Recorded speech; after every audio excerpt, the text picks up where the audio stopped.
Talvella haetaan tarvet puut mettästä kuusipuusta, tehdään. Sitten se parkataan niin, että puolipetriä jätetään sitä tyveistä parkkaamatta sen takia, että se estää sen halkeamisen. Ja talvella kaadetaan sen takia, että puu on kuivimmillaan ja sitten vielä yläkuuhun. Ja sitten se jätetään sinne kuivaamaan ja haetaan sitten keveämmällä, kun se on kuivannut, niin se on kevyempikin käsitellä. Ja lippuja kuotaan talvella kun aikaa enämpi. Pakkaspäivällä varsinkin.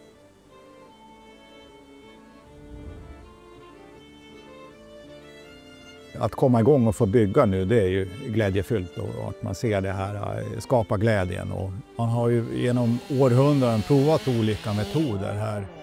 När vattnet stiger så utsätts ju de här paterna och kränkos för stora belastningar, och den konstruktionen som man har just nu då, och det är beprövat genom att det är den konstruktion som bäst klarar av de påfrestningar som vattnet utsätter.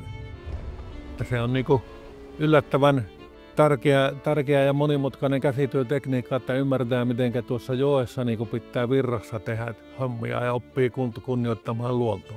En pata blir aldrig likadan från år till år, utan den skiljer sig. Den får sina egna särarter och särdrag. Så det blir som en byggnation men samtidigt ett konstverk ut i älven här.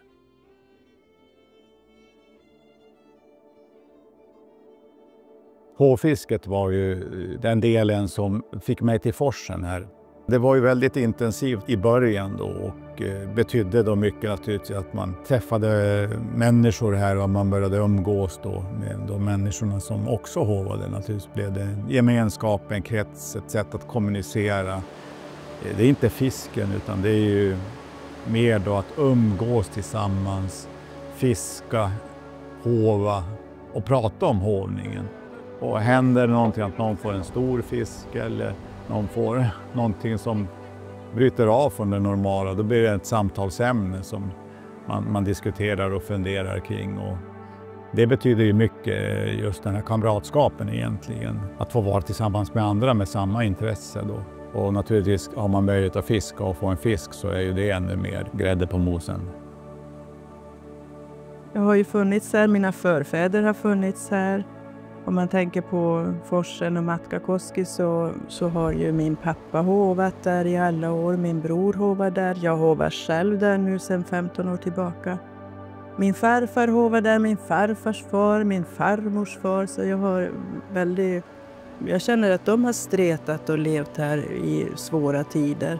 Och vi har det mycket enklare, men på något vis så har vi ett ansvar att förvalta också det som de har gjort. Det betyder någonting för många. No, tämä on ollut meidän suvussa tämä oikeus 1255 vuodesta lähtien. Ja tämä on mennyt suvussa, pysynyt siitä asti, että tämä lippo-oikeus. Ja kyllähän tämä on hieno harrastushan tämä nyt enää on kuin mitkään elinkeino, mutta paljon tulee syötyä tuoretta kallaa.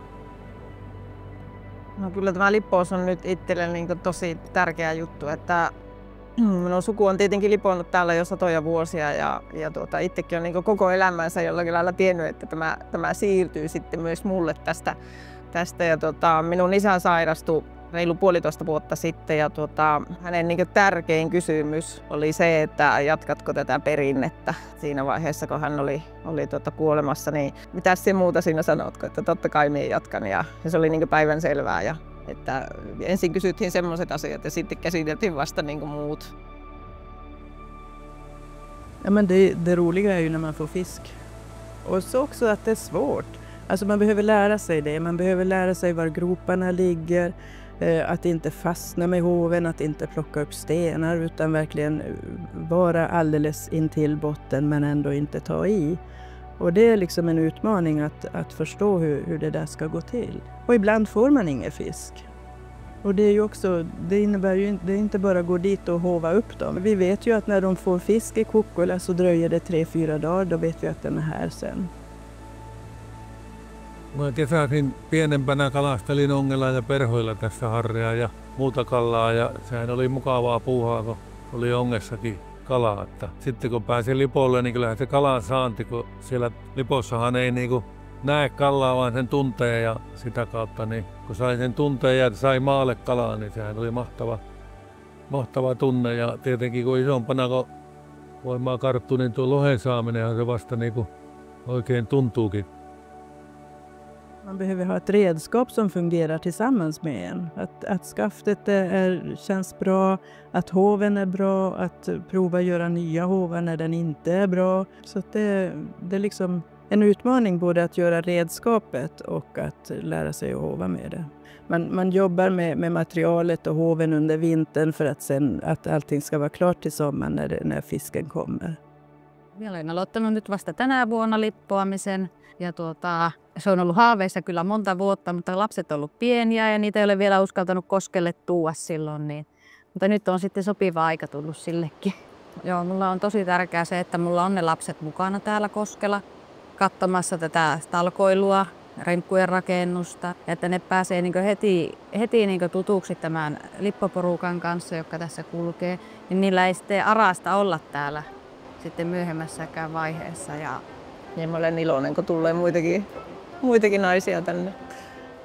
No minut on tietenkin jo minun pappa tuonut tänne koskelle, kun mä olin aivan pikkunen, että se otti minut pyörän kyytiin ja lähdettiin katsomaan lippoamista ja siianjaolle. Ja isä tietenkin lipposi jo siinä vaiheessa. Ja no sitten tietenkin isä toiminut myös opettelemaan tätä hommaa. Hänellä ei ollut poikia, niin se häytyi sitten ottaa työmatkaa. Sitten tietenkin tämä yhteisö näkyy myös siinä, että kun sinä tulet tänne koskelle lipolle, niin täällä ei kysytä, että oletko siihen mikä siviilissä, oletko siihen johtaja vai et ole vai mikä. Täällä on kaikki on samanlaisia, että se on tasa-arvoista hommaa. Ja myöskin tämä näkyy täällä small talkissa sillä lailla, että ei täällä kysytä mitä sää on, vaan kysytään, että miten tulee kallaa ja miten vesi nousee tai laskee, että kun se on tärkeää tuolle kalastukselle. Just den gemenskapen som man har när man gör samma sak fast man står på 2 olika sidor av den här forsen. Så är hovfisket då förenande att det är två olika nationer med en gräns emellan. Man känner både empati och sympati för den andra fiskaren som står på den andra sidan. Men både nedströms och uppströms så har man genom århundraden egentligen haft gränsöverskridande samarbeten. Vaikka se pääjuttu siinä on niin se lippoaminen, niin sitten kuitenkin hirveän tärkeää on se yhteisöllisyys ja se yhdessä tekeminen. Itse koen, että on ollut tosi mahtava tulla, kun aina on joku, joka auttaa ja joku, joka neuvoo. Ja koskaan ei tarvitse miettiä, että voinko minä kysyä apua. Niin, minä ainakin toivon, että tulisi myös naisia tänne lippoamaan. Ja naisten mukana tulee ne nuoret helposti ja lapset tulee helposti mukaan. Men det som är roligt nu, det är ju att vi har börjat träffas och har det vi kallar för lippoträffigt då, alltså hovträffar i de olika byarna tillsammans så att vi lär känna varandra och liksom kan prata om det som är intressant för oss alla. Vi brukar ju vinka åt varandra när vi står och hovar och så håller vi koll på hur många fiskar de får på finska sidan jämfört med oss och sådär. Vi känner att vi är lika, att vi bär på samma kultur. Det tycker jag blir ganska tydligt faktiskt. No joskus katsokko tervehditään tai peukutetaan tai miten se sanoo, jos esimerkiksi lohtalipothan, niin nähdään, että se sai, niin silloin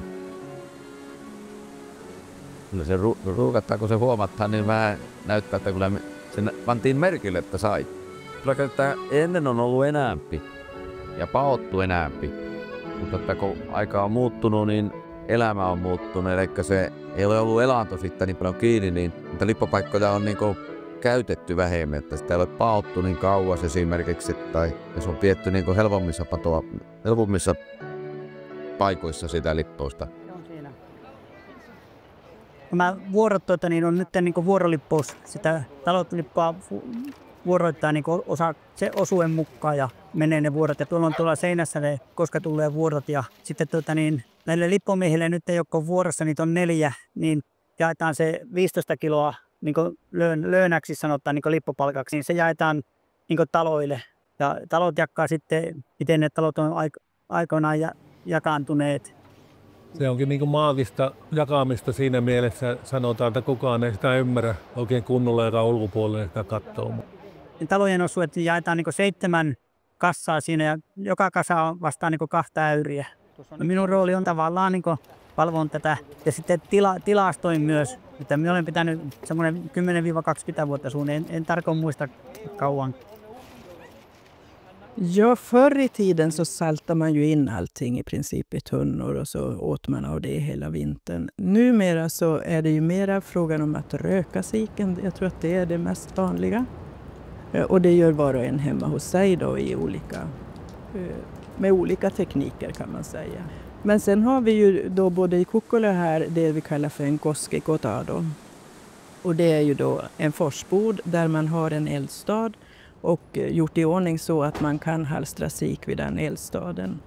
Och halstringen går ju ut då på att man har lagom stora sikar och sen har man träpinnar som man trär igenom fisken då. Sen lägger man dem på sniskan då så här snett över elden och bänder på dem efter ett tag då när de är klara och doppar dem i salt, i en saltlösning. Och det är ju vansinnigt gott. Och så här på senhösten brukar vi träffas i Koskikota, några bybor och umgås och halstra sik.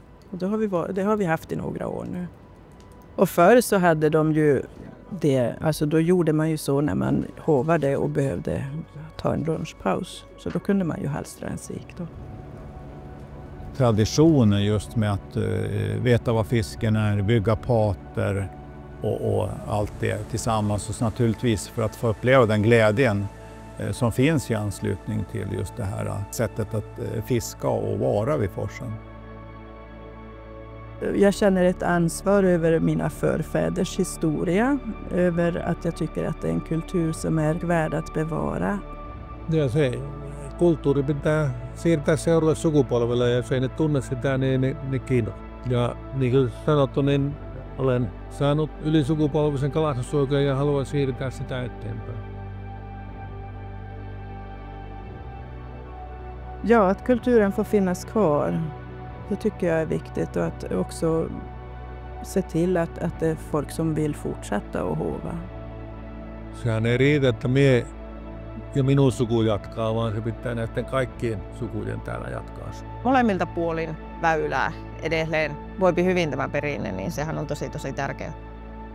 Det som är bra med det här det är ju också att vi är 4 byar, 2 i Finland, 2 i Sverige. Och att vi samverkar i det här, att vi ser att vi har samma mål helt enkelt. Att få bevara kulturen och också få ha möjlighet att visa den för andra. Kyllä meillä on niin iso vastuu siitä, että tämmöiset perinteikät asiat, niin kuin tämä lippouskin, niin tämä oikeasti niin säilyy ja jatkuu sukupolvelta toiselle, että ei se saa meihin loppua.